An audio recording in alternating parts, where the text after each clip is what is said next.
السلام عليكم، كيف دايرين؟ نتمنى ان شاء الله تكونوا كلكم على خير ويلقاكم هذا الفيديو في احسن الاحوال. اليوم ان شاء الله بغيت نشارك معكم هذا الطبق ديال سمك السومون. كيجي رائع، ورافقته هنا بطبق البطاطس هي مشويه في الفران مع سلطه من ليزابينار. ونخليكم مع المقادير وطريقه التحضير.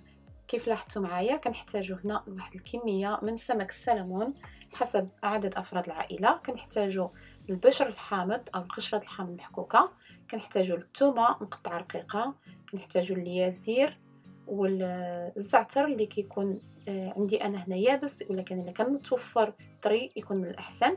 كنحتاجوا المعدنوس مقطع رقيق وعصير الحامض، كنحتاجوا العسل، زيت البلديه وصلصه الصوجه. عندنا كذلك البطاطا صغيره، وعندنا لي شامبينيون، وعندنا حبوب الكينوا بثلاثه الالوان.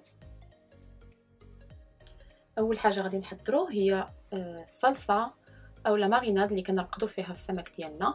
كنحتاجوا هنا 4 المعالق كبار ديال زيت البلديه، كنزيدوا معلقه كبيره ونصف ديال العسل، كيتواتاو بزاف زيت يعني الاوليف اويل مع العسل، كيجيو غزالين مع السلمون. نتمنى ان شاء الله تجربوهم ويعجبوكم، وما تنساوش تقولوها لي في التعاليق. هنا كنضيفوا معلقه كبيره ونص ديال صلصه الصوجه اللي بدورها كتواتى مع العسل. هنا كنضيفوا 2 المعالق صغار ديال قشره الحامض المحكوكه، كتواتى بزاف مع السمك. اي نوع من السمك كيجي معه الحامض. كنديروا الزعتر، كندوزوه ما بين يدينا، كنرجعوه بودره. كنضيفوا المعدنوس مقطع رقيق، ملعقه كبيره حتى 2 المعالق كافيين.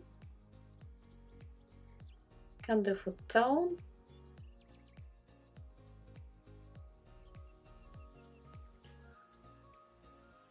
وفي الاخير كنضيفوا عصير الحامض، نصف حامضه كنعصروا، ناخذوا العصير ديالها تقريبا كتعطينا معلقه 2 معالق كبار تقريبا. كنضيفوا الملح كيبقى حسب الذوق هو والابزار. انا هنا درت ربع ملعقه، ولكن كيف قلت لكم كيبقى حسب الذوق. كنحركوا العناصر ديالنا كلها مزيان حتى كيندمجوا. وها هي الصلصه ديالنا واجده.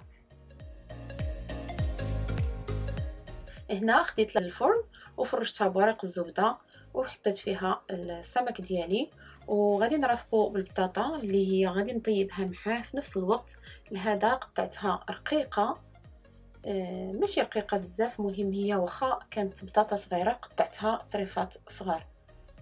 علاش؟ لان السمك ديالنا كيطيب دغيا و ما بغيتوش يطول في الفران. هذاكشي علاش قطعت البطاطا صغيره باش حتى هي طيب في نفس الوقت. وكيف كتعرفوا سمك السلمون الا طول في الفران كينشف وما كيبقاش زوين. هنا كنعملوا هذيك لا ماريناد اللي صاوبنا، كنديروها فوق الحوته كامله وحتى فوق البطاطا اللي بغيناها حتى هي تشرب من هذيك الصلصه ومن النسمه ديال من هذيك المرق اللي غيطلقوا السمك ديالنا. كنضيفوا لي شامبينيون من الفوق،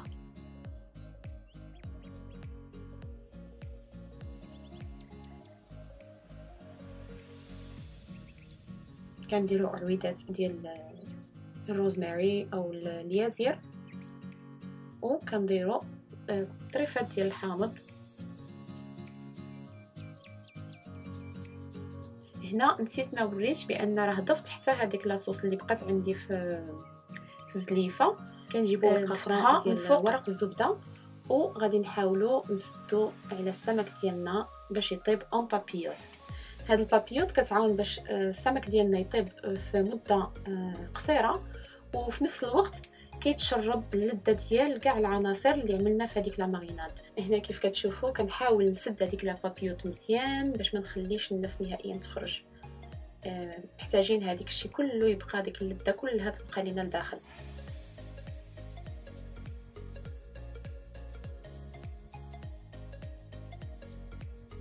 ها اللاطه ديالنا واجده، غادي نحطوها على جنب ونخليوها تشرب كاع اللذه على ما وجدنا الطبق المرافق.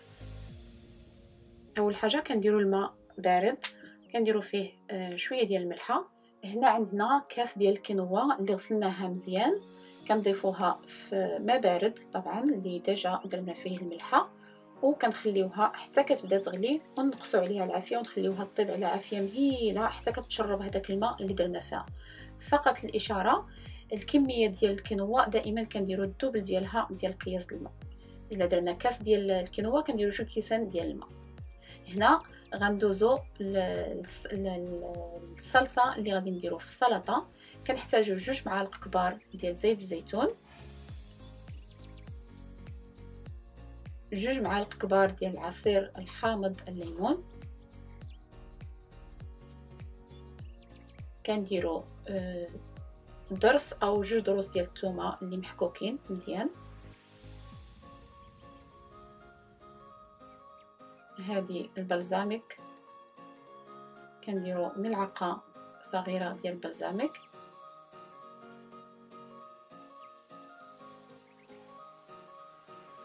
كتجي زوينه في لي سالاد، كتواتى بزاف مع لي سالاد هكذا اللي كيكونوا مرافقين اكثريه مع السمك.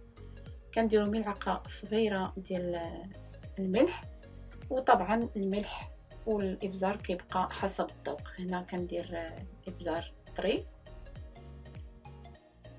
كيف قلت لكم كيبقى على حسب الذوق.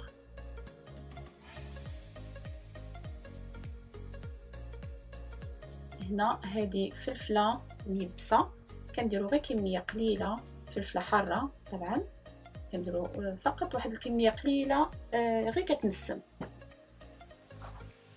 كنحركوا مزيان الصلصه ديالنا، كتجي خاتره ولذيذه.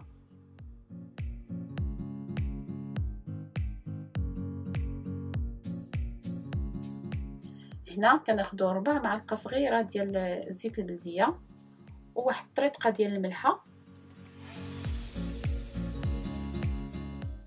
ملي كتسخن الزيت ديالنا كنضيفوا عليها نصف كأس ديال رقائق اللوز، هذه كتبقى اختياريه يمكن لكم ما ديروهاش، وكنديروا عليها واحد الطريقه ديال الملحه، يعني واحد كميه صغيره، وكنخليوها تحمر.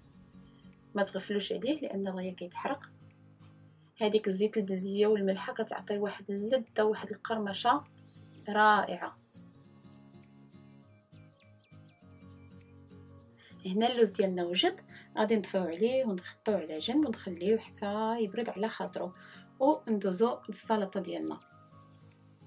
هنا كيف كتشوفوا الكينوا ديالنا من بعد ما طابت خليناها حتى كيف قلت لكم هي كتشرب الماء ديالها، يعني غير خليتها بردات. هنا غنضيف الكرانبيريز اللي بصراحه ما عرفتش الاسم ديالهم بالعربيه، ولكن الا ما متوفرينش يمكن لنا نعوضوهم بالزبيب. هنا غنضيفوا الصلصه اللي حضرنا، كتجي رائعه. وكيف قلت لكم الا ما متوفرش هاد الكريزنز كنديروا الزبيب، يمكن لنا نديروا العنب، يمكن لنا نديروا الفريز، حتى الطماطم المجففه الا متوفره يمكن لكم تقطعوها طريفات صغار وتضيفوها في السلطه، كتجي رائعه.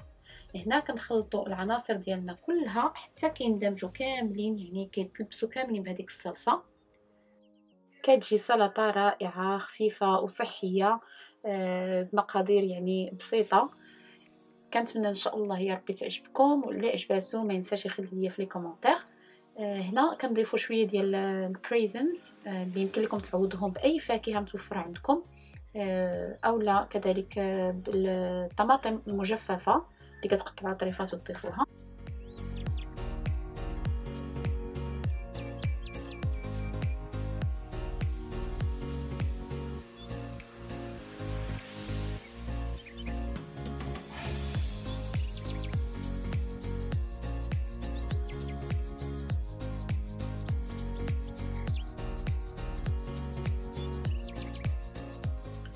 من بعد ما وجدت السلطه ديالنا دابا غندوزو نطيبو السمك. اللي ديجا خليناه تشرب الصلصه اللي وجدنا. كنشعلوا الفران على درجه حراره 375 فahrenheit وكندخلوه يطيب لمده 15 دقيقه. ولكن قبل ما تكمل هذيك 15 دقيقه كنحلوا عليه هذيك لا بابيوت باش كيتحمر لينا من الفوق الحوت وكذلك البطاطا اللي عملنا معاه. من بعد 15 دقيقه في الفرن هاد الطبق ديالنا وجد. كيف كتشوفوا كلشي كيجي محمر، كلشي يعني ديك لاصوص كتجي واقفه، كلشي كيتشرب، الحوت كيتشرب اللذه ديالو، كذلك البطاطا كتشرب اللذه ديال الحوت. كيجي طبق غزال، غادي يعجبكم ان شاء الله. يمكن لكم توجدوه للعائله ديالكم كيف يمكن لكم توجدوه للضياف. كنوعدكم ما غيحشمكمش. ها كيفاش كيجي من الداخل، كيجي غزال يعني طايب، طايب وفتي من الداخل، ما كيجيش ناشف. كيف لاحظتوا رافقته بالبطاطا اللي طابت معاه وبالسلطه اللي حضرنا. نتمنى ان شاء الله يا ربي يعجبكم هذا الفيديو، وما تنساونيش من لايك واشتراك تبارطاجيو الفيديو مع الاحباب والعائله والاصحاب. شكرا لكم بزاف على المتابعه، والى فيديو اخر ان شاء الله. استودعكم الله الذي لا تضيع ودائعه. مع السلامه.